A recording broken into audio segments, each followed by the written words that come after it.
Então, pessoal, vamos continuar aqui, agora falando sobre a etiologia e os fatores de risco, tá bom? Então, vamos dar sequência aí, tá? Então, a etiologia, lembrando que é as causas, tá?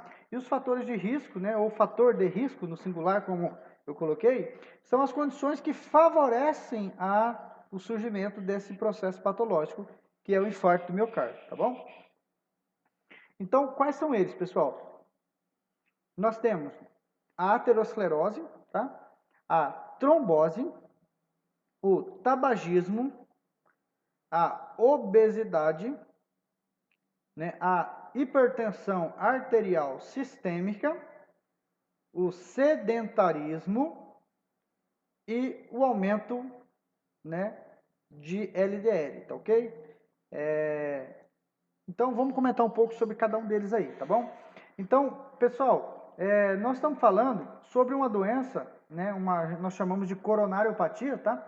Essa doença, pessoal, embora talvez vocês nunca ouviram falar, alguns dos colegas aí, né? Mas essa doença é uma doença que tem uma incidência muito grande, pessoal, e uma prevalência também, tá? Os Estados Unidos, para vocês terem uma noção, né, em torno de 1/3 da população, né, que morre nos Estados Unidos, ela morre por esse tipo de coronariopatia, ou seja, por infarto do miocárdio, tá ok?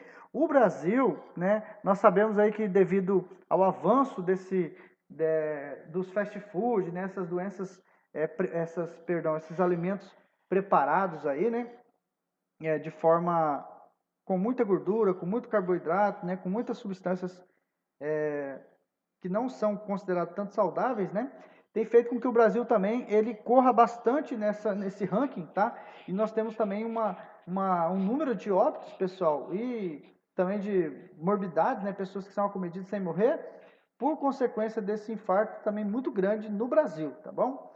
Então, a aterosclerose, né? Essa palavra, pessoal, aterosclerose, talvez vocês vão achar o termo arteriosclerose, né? E aí eu lembro que existe algumas referências que fazem uma subclassificação desse termo. O objetivo meu não é falar de arteriosclerose, mas na prática aqui, para que vocês possam entender de forma bem simples, tá, pessoal? A aterosclerose é uma condição em que nós temos um endurecimento, tá, da parede vascular, ou seja, da parede da artéria, tá? Então, como nós sabemos, né, o sangue vem para o coração pelas artérias coronárias direita e esquerda e a partir delas vão ter a sua segmentação, tá? E a obstrução pode acontecer em qualquer ponto desse trajeto, tá? Tanto na parte mais proximal quanto na parte mais distal desses vasos aí, tá bom? E o que acontece, pessoal? Devido o fator, né, alimentar, né, como a gente viu aí, né, a obesidade, né, o tabagismo, a hipertensão, eu não coloquei aqui, a gente podia colocar a diabetes mellitus, tá? Também é uma condição, o sedentarismo, né? Essas situações aqui, pessoal, ó, principalmente essas 5 aqui, ó, né? São condições em que favorece uma alteração na parede vascular. O que quer dizer isso, pessoal? Quer dizer que essa artéria aqui, pessoal, ela tem uma proporção a causar essa adesão, essa aderência dessas substâncias. Então, a aterosclerose, essa palavra esclerose, tá, pessoal? Refere-se ao endurecimento, tá? Então, a parede do vaso, ela começa a ficar dura. Aí você fala assim, mas espera aí, por que ela começa a ficar dura? Começa a ficar dura pela deposição de gordura, tá? Mas por que ela pode causar essa deposição de gordura? Pela aderência de cálcio, né? A precipitação do cálcio no endotélio vascular. Mas por que pode precipitar? Por que pode grudar o cálcio nessa parede vascular, que é essa camada do endotélio, essa camada interna aqui? Porque ela pode, né, tanto estar mais rígida pela presença, por exemplo, de uma hipertensão, né, quanto ela pode também grudar pelo favorecimento, né, do aumento de gordura, principalmente o LDL, tá? Ou seja, a lipoproteína de baixa densidade, né, low density, né, lipoproteína, né? Então seria a lipoproteína de baixa densidade, né?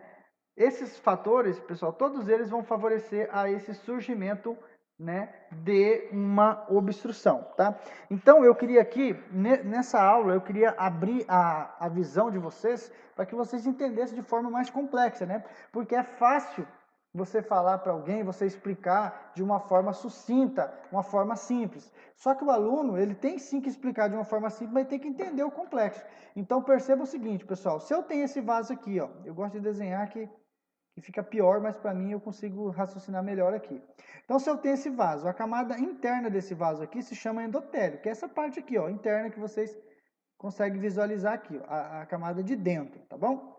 E aí, pessoal, imagina que esse cara é um cara sedentário. Então, se o cara é sedentário, ele vai queimar pouca gordura, poucos nutrientes que ele está comendo. Então, ele vai ter o acúmulo, né, desses fatores aí, desses nutrientes, que em vez dele consumir, ele está guardando. Então, pela lógica, se ele está obeso, pessoal, ele está sobrando, né, nutrientes, tá? E desses alimentos, pessoal, o que causa a obesidade, obviamente, não é só gordura, tá? O principal fator é o carboidrato mesmo. O pessoal come muito carboidrato e, como a gente viu, o carboidrato ele é convertido em acetilcoenzima A, que é um tipo de estrutura que lá nas mitocôndrias vão virar gordura novamente. Então, esse excesso de carboidrato, ele também vai desencadear, e aliás, ele é a forma que mais promove o acúmulo de gordura, tá? Que é através de carboidrato. Porém, nós comemos também, né, alimentos aí à base de proteínas e também de lipídios, tá? Então, um tipo desse lipídio que nós ingerimos, chamado LDL, principalmente nesses alimentos, por exemplo, uma costela bovina, né? Tem bastante lá naquela parte gordurosa, né? Tem bastante. Eu estou falando aqui da costela, mas a gente pode imaginar qualquer tipo de carne ali bovina, né? Suína, né? Até mesmo aquela pele, por exemplo, do frango. Então tem vários alimentos aí que são ricos em LDL, tá? E lógico, também existe aí algumas leguminosas, né? Também e algumas sementes que também são, tá? Então, minha aula não é nutrição, mas para vocês entenderem que tem vários alimentos que têm essa lipoproteína de baixa densidade. Professor, o que é esse LDL? LDL é um tipo de colesterol, pessoal. Então, o colesterol, basicamente, né, não é só esses dois, mas para vocês entenderem, a gente vai dividir em um HDL, né, e o LDL, tá? Então, o LDL, que é esse que nós estamos falando aqui, é a lipoproteína de baixa densidade. Essa lipoproteína, pessoal, ela tem uma capacidade para fixação aqui no vaso muito grande, tá? Ela tem uma fixação para grudar aqui muito grande, tá? E por que ela gruda? Obviamente você tem que ter um aumento, você tem que ter mais gordura circulando do que o normal. E esse aumento do LDL, pessoal, ele faz com que, por você fornecer, você ter uma oferta grande dessa lipoproteína, ela pode se aderir a essa parede, tá? É claro que, como eu disse para vocês, então pensa comigo, se eu comi bastante alimentos que têm LDL, eu vou ter uma proporção, né, ou seja, um fator de risco maior para formar o infarto. Por quê? Porque eu vou ter mais gordura para poder se fixar a essas paredes. A outra condição, pessoal, a hipertensão arterial sistêmica, tá? O que é isso? Hiper, aumento, tensão, ou seja, pressão arterial na artéria, sistêmica em todo o corpo. Então, o aumento dessa tensão nas artérias em todo o corpo pode fazer com que essas áreas de maior pressão, de maior fluxo ou de fluxo tubular, turbilhonado, né, fluxo turbulento, possa ter um aumento de tensão. Em outras palavras, lembra que eu falei para vocês que aqui, ó, deixa eu voltar aqui nessa estrutura, ó, eu falei para vocês que aqui no coração, o arco aórtico, as artérias coronárias, pessoal, elas vão sair do arco aórtico, né? Ô, caçamba. Deixa eu ver se eu consigo. Então, observem, pessoal, que ó, ele vai sair ali, né? Ele vai sair ali do arco aórtico. Então, vocês conseguem observar, ó, que a coronária, ela sai daqui. E esse local, pessoal, é um local que o fluxo ele está subindo e de repente ele desvia para cá. Então, um dos locais mais comuns de começar a acumular gordura é nesse terço aqui de 2 a 3 centímetros após a formação, né, a origem aqui das artérias coronárias. Isso vale para o lado direito quanto para o lado esquerdo também, tá? Então, esses são os locais mais comuns de surgimento de pontos de esclerose, endurecimento. Professor, por que acontece muito ali? Porque ali é um lugar bastante turbulento, né? O fluxo ele sobe e de repente ele vira para cá.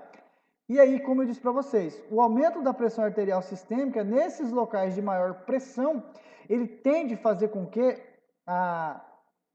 o sangue ele se choque com a parede do endotélio com uma velocidade maior. Então, se eu tenho bastante gordura ali e essa gordura está sendo arremessada por uma pressão maior nessa região, vai resultar em um acúmulo, ou seja, essa gordura vai começar a grudar, né, a aderir na membrana, tá? Então, isso é uma condição, tá? A outra situação é o seguinte, pensa comigo, pessoal, se eu tenho uma parede de uma artéria, né, essa artéria aqui, então essa artéria, ela recebe pressão, então o que vai acontecer quando o sangue vem para cá? Ó? O sangue está vindo e ele está empurrando a parede para abrir, então nesse sentido aqui, ó, tá? Quando o sangue está empurrando essa artéria para ela se abrir, automaticamente, depois que passa a força da contração, diminui essa tensão, o que a artéria faz? Ela começa a voltar ao seu tamanho, ao seu diâmetro normal, beleza?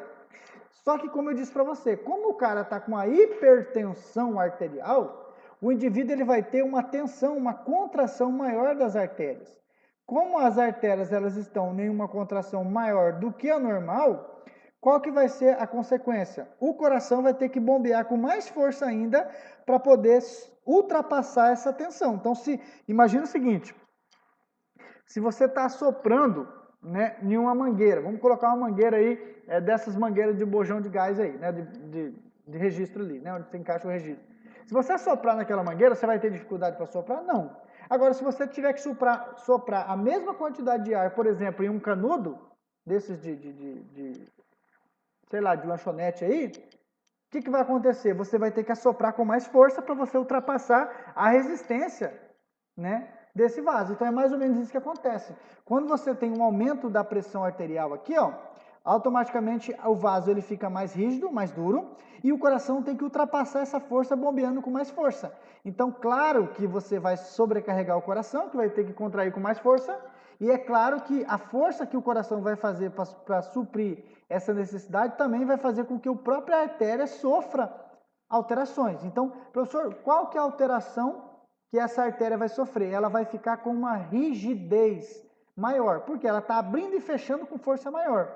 E essas células que revestem, que formam a artéria aqui, que são chamadas, né, de músculo liso, é um músculo liso que vai compor, esse músculo liso ele cada vez fica mais rígido, mais duro. Aí vem esse termo aqui, galera, esclerose, tá? Endurecimento. Então, a hipertensão arterial vai promover esse endurecimento da parede da artéria. Fazendo uma analogia aqui para que vocês entendam, pessoal, é como se eu pegasse a parede da minha casa ali e eu passasse um grafiado, né, uma massa corrida ali, sabe, com um rolo ali ou com aquelas, não sei como é que chama, aquelas colheres lá que fazem com que a parede fique grafiada, trabalhada, tá? Se você passar a mão numa parede lisa, você não vai ter resistência. É mais ou menos assim que é o sangue, que é a parede interna de uma artéria de uma pessoa que não tem o problema. E quando você passa sua mão naquela parede grafiada, né, que foi trabalhada, você sente aquela deformidade, aquela resistência. Se você passar a mão bastante rápido, você pode friccionar, machucar sua mão ali, né? Arrancar o couro ali, né? Então é mais ou menos assim que acontece na artéria. Como a hipertensão faz com que a parede fique mais rígida, né, por consequência dessa dilatação e contração mais forte, causa o endurecimento. Aí o que vai acontecer aqui, pessoal? A gordura que está passando ali, né, como eu disse para vocês, se tiver aumentada, ela pode aderir com uma facilidade maior, tá? Ela vai se aderir com facilidade maior naquela região, tá? Aí pensa comigo, outra situação que acontece aqui quando a parede está endurecida é a deposição do íon de cálcio, tá? O cálcio que está na nossa corrente sanguínea também circulando, ele passa por essa parede, como eu disse, essa região é uma região bastante pressurizada, né? Esse cálcio começa a se aderir a essa membrana. Quando ela se adere a essa membrana, qual que é a consequência disso, pessoal? O cálcio vai favorecer ainda mais o endurecimento. Então, essa esclerose, né, essa arteriosclerose, nada mais é que uma grande porção na artéria endurecida, tá? Por que isso acontece, pessoal? Pelo endurecimento. E como que endurece? Precipitação de cálcio, né? a deposição, como eu disse para vocês, né, do cálcio, porque ele se precipita e gruda ali. Ó, a nicotina também favorece isso e outros componentes que tem ali no cigarro favorecem esse endurecimento. A hipertensão, a própria tensão da artéria abrindo, né, relaxando, contraindo, vai favorecer essa condição de, como eu disse para vocês, de depositar essa gordura. Então, esses fatores, pessoal, vão favorecer, né, a condição em que o indivíduo vai ter um endurecimento e uma aderência de gordura, tá, pessoal? Então, se nós fôssemos resumir aqui, qual é a causa de um infarto? A causa mais comum, pessoal, de um infarto, obviamente, né, é a deposição de gordura. Então, é uma obstrução que acontece ali. Por quê? Por LDL, por gordura. Ah, professor, mas só o LDL que pode acumular ali? Não, pessoal. Pode ser, por exemplo, o triglicerídeo, o ácido graxo, né? Então, existem outros que podem, mas o mais comum é a lipoproteína de baixa densidade. Por que ela gruda ali? Porque eu tenho bastante dela e ela acaba encontrando uma parede, né, mais rígida, uma parede mais aderente. Por que essa parede fica mais aderente? Vários fatores, né? Pressão alta, né? A obesidade, que a gente chama de síndrome metabólica, que a pessoa vai ter vários problemas, várias doenças ali, né? Ou seja, bastante gordura na corrente sanguínea e também, né, na gordura corporal, tá? E causa um endurecimento. E isso vai favorecer a deposição de cálcio, como eu disse para vocês, né? E o cálcio depositando faz com que o tecido, a parede fique cada vez mais dura. E essa parede mais dura favorece mais gordura se fixar ali, tá bom? E outra questão, pessoal, é a trombose, tá? É claro que se a gente parar para pensar na trombose, o indivíduo ele tem que ter como que eu vou falar, uma proporção maior de aderir gordura, tá? Perdão, uma proporção maior de formar coágulos, tá? E a gente vai ver, acho que na próxima aula, a gente vai falar sobre trombose, tá? A trombose é um tema de aula inteira, né? Que a gente vai falar da tríade Virchow, tá? Que são fatores que favorecem a formar trombos, tá? Então, trombo nada mais é que coágulo. E iose vem de uma formação anormal de coágulo. Então, forma muito coágulo, tá? Essas condições que a pessoa forma muito coágulo, pessoal, por problemas circulatórios e etc., né? Podem desencadear no infarto. Se o cara, por exemplo, aqui dentro do átrio, né? Do ventrículo, ele forma um coágulo, esse coágulo sobe, o que vai acontecer com esse coágulo, pessoal? Esse coágulo pode ser puxado pela coronária e ele vir aqui e chega num ponto, ele não passa mais aqui e causa obstrução e essa área toda não vai receber sangue e vai infartar. Tá ok? Então eu acho que eu expliquei ponto por ponto, né? Eu acho que eu expliquei ponto por ponto. Não ficou tão difícil assim de compreender, né? Beleza? Eu vou comentar aqui, pessoal, também sobre as manifestações clínicas. Beleza? Então, pessoal, essas manifestações clínicas, eu já citei para vocês as principais, né? E aqui eu queria descrever, anotar elas para que vocês possam ter, né, nessa sequência aí, na forma cronológica aí, que facilita na hora de vocês estudarem, tá bom? Então, quais são as manifestações clínicas? Lembrando que manifestação clínica são conjuntos de sinais e sintomas. Então, aquilo que a gente consegue mensurar e aquilo que a gente consegue, né, que a gente não consegue mensurar, ou seja, uma informação subjetiva que a pessoa nos fala, tá bom? Então, são os sintomas, o que ela falou que sentiu, tá? Então, quais são elas, pessoal? Nós temos aí um tipo de manifestação clínica chamado de dor precordial, aqui está errado, tá? Precoidial, está errado, só Deus, né? Eu que escrevi, pessoal. E como vocês sabem, eu sou um cara imperfeito, né? Eu erro pra caramba. Então, dor precordial, desculpa meu erro de grafia aqui, tá? Essa dor precordial, pessoal, é uma dor que acontece na região do peito. Como você está vendo ali, o cara está colocando a mão no peito ali, tá? Por que essa dor precordial acontece? Eu já expliquei para vocês, né? Lá anteriormente. Porque a artéria, ela teve uma obstrução, que pode ser total ou parcial, né? Lembra que pode acontecer tanto na angina quanto no infarto, né? E esse sangue que passa por aqui diminuiu. Como esse sangue que passa por aqui diminuiu, né? as células que estão aqui para baixo, elas vão precisar continuar produzindo, o coração tem que continuar batendo, pessoal. Então vai continuar produzindo energia, ATP, mas agora sem oxigênio ou com pouco oxigênio. E aí o que vai acontecer, pessoal? Esse processo de respiração anaeróbica, tá? Em que o corpo tem que fazer uma ação, né, de quebra, né, a gente chama de glicogenólise, né, a quebra de glicose sem oxigênio, tá? Vai liberar como substrato gás carbônico e também, pessoal, vai liberar ácido lático, tá? Também vai liberar óxido nítrico e outras substâncias aqui.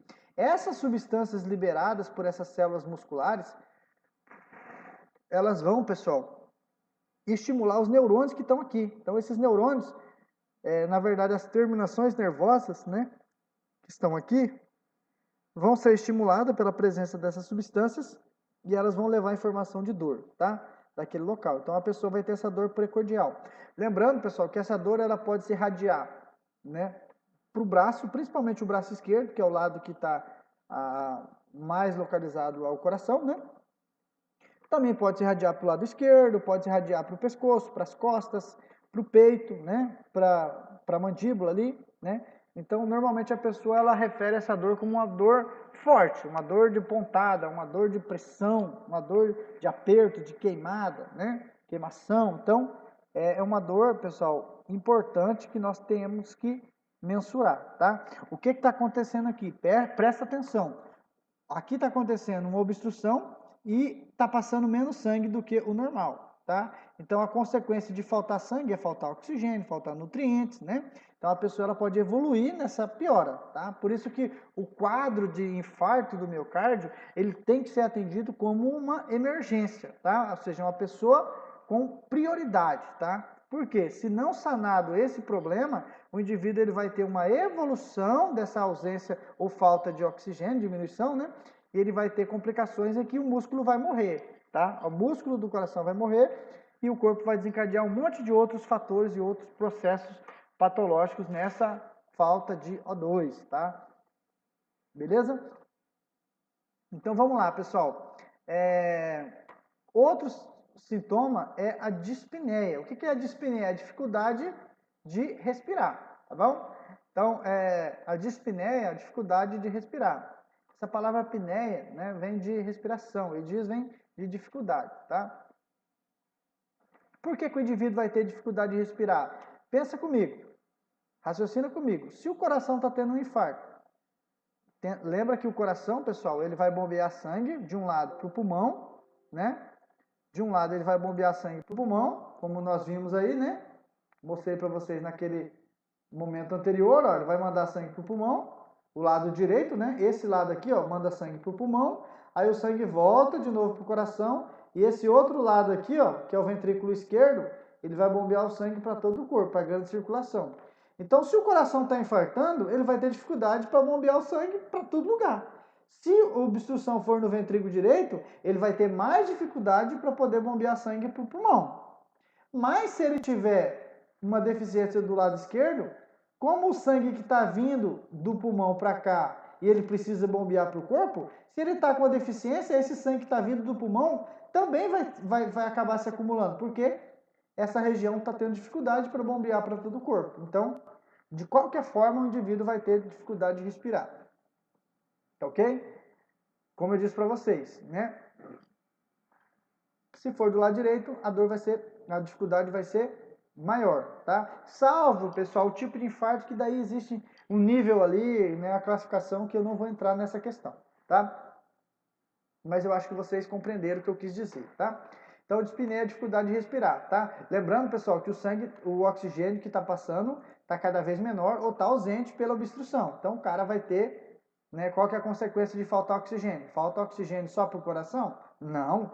Se o coração não está recebendo para bombear, ele não vai bombear. E se ele não bombear, vai faltar oxigênio e sangue para o lugar que ele manda. Então, um desses lugares, pessoal, que gasta em torno aí de 20% do oxigênio bombeado pelo coração, é justamente esse cara que é o cérebro, tá? Então, na verdade, o encéfalo, né? O encéfalo, ele vai ter um déficit de fluxo sanguíneo. Por quê? O coração não está bombeando de forma eficiente. E qual que é a consequência de você ter pouco oxigênio no sangue que vai para o encéfalo? Nós vamos ter um negócio chamado de hipóxia, tá? Então, a hipóxia é a diminuição de oxigênio. A hipoxemia é a diminuição de oxigênio em todo o corpo. E a hipóxia cerebral é a diminuição de oxigênio no cérebro. A hipóxia encefálica é a diminuição de oxigênio no encéfalo, tá? Então, essa hipóxia encefálica, ou seja, a diminuição de oxigênio no encéfalo, pessoal, ela vai resultar em uma consequência chamada de síncope, tá? O que é a síncope, pessoal?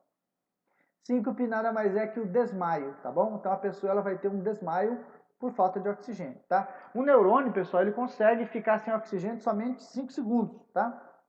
Depois desses 5 segundos, ele acaba entrando em inibição de sinapse, ou seja, diminuição de comunicações, e ele acaba apagando, tá? É como se fosse um restart, né? É como se você apertasse o botão no computador e reiniciasse ele aí. É mais ou menos isso que acontece, tá bom?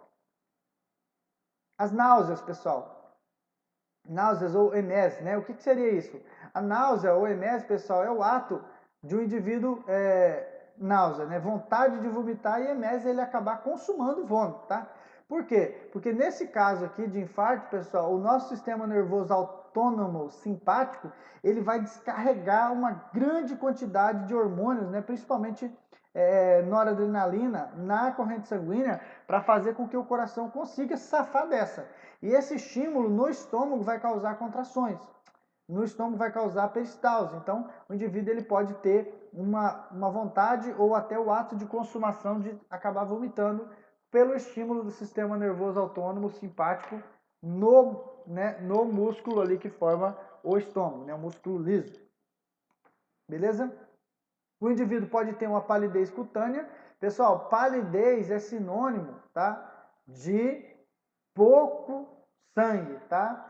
Pouco sangue. Então, o sangue chegando em uma quantidade menor. Então, se o coração não está bombeando sangue suficiente, o corpo vai receber menos sangue. Então, isso pode causar essa característica de palidez cutânea, ou seja, na pele, tá? E a cianose, pessoal? A cianose é a manifestação clínica em que o indivíduo vai ter a pele azulada, tá bom? A pele vai ficar azulada. Essa pele vai ficar azulada por quê? Porque lá naquele tecido que você está olhando, essa azulada aqui, essa cianose, acontece principalmente, pessoal, na parte distal dos dedos, tá? Ou seja, na ponta dos dedos, ao redor da boca, né? Nos dedos dos pés, principalmente, né? Porque vai faltar sangue, principalmente na parte mais distante do coração, tá? E vai fazer com que aquelas células lá na região da mão, por ter pouco oxigênio, ela vai acabar consumindo esse oxigênio, e essas células, que é as hemácias, né, o glóbulo vermelho, vai se ligar ao gás carbônico. E quando a hemácia se liga ao gás carbônico, ela fica com uma coloração azulada, tá? E essa coloração azulada é chamada de cianose, tá bom? A sudorese tem a mesma ótica aqui da emeses, né, e da náuseas. Por quê? Porque a ação do sistema nervoso autônomo, tá, simpático, faz com que haja um estímulo, né, desses hormônios, principalmente a noradrenalina e a adrenalina, e ela vai estimular uma vasodilatação periférica, tá? Então nós vamos ter uma vasodilatação e esse sangue vai perder água, tá, pessoal? Para quê? Diminuir, né? Nessa forma vai diminuir a quantidade de líquidos, né, no sangue aí, tá? Então é uma resposta mediada por hormônio, né? Sistema endócrino, tá bom? Muitas das vezes a pessoa reclama que ela sua frio, tá, pessoal? Ela tá suando aqui, mas tá com frio, tá? Isso pode acontecer. E, obviamente, pessoal, ansiedade, inquietação, quem que vai estar com a dor no peito, sentindo falta de ar e vai ficar de boa, tá? A pessoa vai ficar agoniada, tá? Se você deitar, a pessoa ela não vai querer ficar deitada, geralmente ela vai querer ficar sentada ou levantar a cabeça, tá? Ela vai se sentir ali como se estivesse sendo enforcada ali, tá? Então, é uma condição que pode acontecer, tá bom? Aqui, pessoal, eu vou passar para vocês um vídeo, rapidamente, eu queria que vocês observassem, né, que vai descrever um processo fisiopatológico aí.